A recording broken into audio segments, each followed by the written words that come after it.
Defining democracy and republic from philosophical and political perspectives. Democracy, in its broadest sense, democracy means rule by the people. It's a form of government where all citizens have a say in the decision-making process, either directly or through elected representatives. The principle behind democracy is the belief that the collective wisdom of all citizens can lead to fair and just governance. Historically, democracy has been categorized into two primary forms: direct democracy, where all citizens directly vote on every issue, and representative democracy, where citizens elect officials to make decisions on their behalf. 1. Plato, in his famous work The Republic, was highly critical of democracy. He argued that it leads to a system where those least qualified to govern, the masses, hold the most power. According to Plato, democracy is a breeding ground for populism and demagoguery, eventually degenerating into tyranny.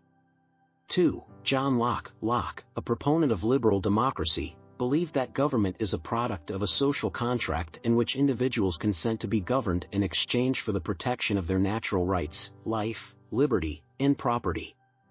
Locke argued that in a democratic system, people should have the right to elect representatives who will safeguard these rights. 3. Jean-Jacques Rousseau, in The Social Contract, supported a version of direct democracy. He believed that true democracy is possible only when the general will of the people is directly expressed through laws and decisions. Unlike Locke, he was skeptical of representative democracy, which he believed could compromise the collective will. Republic, or republica. A republic is a form of government where the authority is vested in elected officials representing the people, but this authority is constrained by a constitution or set of laws. In contrast to democracy, where the majority can directly impose its will, a republic aims to protect the rights of individuals and minorities against the tyranny of the majority. 1. Aristotle, in Politics, recognized the republic as a mixed form of government. He considered it a combination of democracy, rule of the many, and oligarchy, rule of the few, balancing the interests of both the masses and the elites to create a more stable and just society. 2. Montesquieu, in The Spirit of the Laws, was a strong advocate for republicanism. He believed that liberty could only be preserved through the separation of powers within the government, legislative, executive, and judicial. This system of checks and balances is fundamental to republican governance and protects against tyranny. 3. Cicero, as a Roman philosopher and politician, Cicero believed that a republic is the most virtuous form of government because it relies on the rule of law and civic virtue. He emphasized the importance of justice and the need for a legal framework that ensures stability and protects individual freedoms. Government structure, democracy versus republic. The structural differences between democracy and a republic are essential to understanding their practical applications and challenges. Democracy's structure, the rule of the majority. At the core of a democracy is the idea of majority rule. The essence of democracy lies in the belief that the collective decisions of the majority will yield just and fair outcomes. There are two main types of democracy. 1. Direct democracy. In this form, all eligible citizens participate directly in the decision-making process. Ancient Athens is the classic example, where free male citizens would gather in the ecclesia to vote on laws and policies. While this allowed for a more direct involvement of citizens in governance, it also posed problems, such as the exclusion of women, slaves, and foreigners, and the susceptibility to rash, emotion-driven decisions. The downside of direct democracy is that it often lacks checks and balances, meaning that decisions can be made without the necessary foresight or safeguards for minority rights. 2. Representative democracy. Most modern democracies are representative in nature, where citizens elect officials to represent their interests and make decisions on their behalf. This system is more practical for large populations and diverse societies, as it allows for governance through a body of elected representatives who theoretically have the time and expertise to make informed decisions. However, even in representative democracies, there can be issues of majoritarianism, where the majority, through their elected representatives, may impose their will at the expense of minority rights or interests. One of the most famous criticisms of democracy comes from Plato, who feared that it would degenerate into mob rule. He argued that in a democracy, People might be swayed by persuasive orators or demagogues, who appeal to their emotions rather than reason. Plato's concerns have often been echoed in modern criticisms of democracy, where populist leaders rise to power by promising unrealistic solutions to complex problems. Republic structure. The rule of law. A republic, on the other hand, focuses on the rule of law as the foundation of governance. While it, too, can have elected representatives, the key distinction is that in a republic, laws and constitutional structures are designed to prevent the government from overstepping its bounds. The rights of individuals, especially minorities, are protected, even against the will of the majority. This is what we call constitutionalism, a system where the authority of government derives from and is limited by a written or unwritten constitution. The separation of powers, dividing government authority among different branches, executive, legislative, and judicial, is a key feature of most republics. This principle ensures that no single entity or branch of government can hold too much power, preventing abuses that might arise in a purely majoritarian system. In the U.S., for example, the Constitution explicitly protects individual rights through the Bill of Rights, ensuring that even if a majority of citizens or representatives want to infringe on these rights, they cannot easily do so. Furthermore, in a republic, representation is often balanced with considerations for protecting the interests of different regions or groups. For instance, in the U.S., the Electoral College is designed to ensure that smaller states have a significant role in presidential elections, preventing more populous states from dominating the political landscape. Checks and balances. Protecting against tyranny in both forms of government, the central issue revolves around power, who holds it and how it's exercised. While democracies emphasize the power of the people, republics prioritize the power of law. The potential downfall of democracy is that without checks, it can become a tyranny of the majority, where minority rights are ignored in favor of the whims of the masses. A republic aims to mitigate this by enforcing laws that limit governmental power and protect individual rights. However, the structures of republics are not immune to manipulation. In some republics, while the framework might protect against overt majority tyranny, it could still lead to elite rule, where a small group of powerful individuals controls the government, even if they are technically elected by the people. Comparison with modern systems. When comparing modern systems of government, it's important to recognize that many countries today implement a blend of both democratic and republican principles, often blurring the line between the two. The United States, a constitutional republic with democratic elements. The U.S. is often referred to as a democracy, but more accurately, it is a constitutional republic. The U.S. Constitution serves as the ultimate legal framework, ensuring that individual rights are protected against both governmental overreach and the whims of the majority. This is evident in many aspects of the American political system. 1. The Bill of Rights. The first 10 amendments to the Constitution protect individual freedoms, such as free speech, freedom of religion, and the right to a fair trial. These rights cannot be easily overridden by majority rule, as they are enshrined in the Constitution. Even if 90% of the population wanted to limit free speech, the government is bound by the Constitution to protect it. 2. The Electoral College. One of the most debated features of the U.S. system is the Electoral College, which balances power among states in presidential elections. Rather than relying solely on the popular vote, the Electoral College ensures that smaller states have a voice, preventing more populous states from dominating national politics. This system reflects the Republican principle of protecting minority interests. 3. Separation of powers. The U.S. government is divided into 3 branches: legislative, executive, and judicial, each with its own distinct powers and responsibilities. This system of checks and balances ensures that no single branch can dominate the others, safeguarding against the concentration of power.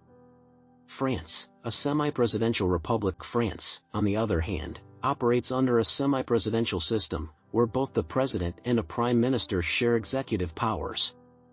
While the president holds significant authority, especially in foreign affairs, the prime minister handles domestic policy, and the National Assembly, Parliament, plays a crucial role in lawmaking.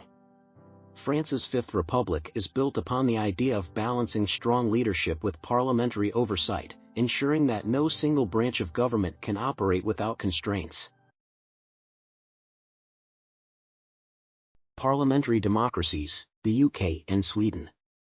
In parliamentary democracies like the UK or Sweden, the executive branch derives its power from the legislative branch, with the Prime Minister serving as the head of government.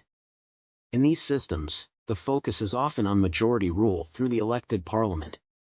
However, constitutional principles, whether written or unwritten, still play a role in limiting the power of the majority and protecting minority rights. For example, in the UK, while Parliament has significant authority, it is constrained by centuries of legal precedent, as well as checks like the House of Lords and the judiciary, which prevent any single political faction from gaining unchecked power. These systems demonstrate a balance between democratic principles, majority rule, and republican principles, rule of law and protection of minority rights. Contemporary issues, democracy and republics in the modern era. Both democracies and republics face significant challenges in the modern world, particularly with the rise of populism, increasing political polarization, and the pervasive influence of media and technology on public opinion. Populism, the erosion of democratic and republican norms. Populism is a political approach that seeks to appeal directly to the masses, often bypassing traditional political institutions and processes. While populist leaders can emerge in both democratic and republican systems, their rise poses distinct challenges to each. In democracies, populist leaders often exploit the concept of majority rule, claiming to represent the will of the people while dismissing opposition as illegitimate. This can lead to majoritarianism, where the rights and interests of minority groups are overlooked or even suppressed. For example, in recent years, populist movements in countries like Hungary and Poland have led to democratic backsliding, with leaders using their popular mandates to undermine judicial independence and weaken checks on executive power. In republics, populism can erode the principles of constitutionalism and the rule of law. Populist leaders may attempt to subvert constitutional limits on their power, often framing these constraints as obstacles imposed by elites or the deep state. In the US, for example, the rise of populist leaders has sparked debates about the limits of executive authority and the importance of maintaining the integrity of democratic institutions. The role of media, shaping public opinion and political discourse. The media plays a critical role in both democracies and republics, serving as a conduit for information and a platform for political discourse. However, the rise of social media and 24-hour news cycles has transformed the way citizens engage with politics, often amplifying polarizing rhetoric and disinformation. In democracies, where public opinion directly influences elections and policy decisions, the media's power to shape perceptions can be both a tool for accountability and a weapon for manipulation. Sensationalism, fake news, and echo chambers can distort public discourse, leading to ill-informed decisions and the erosion of democratic norms.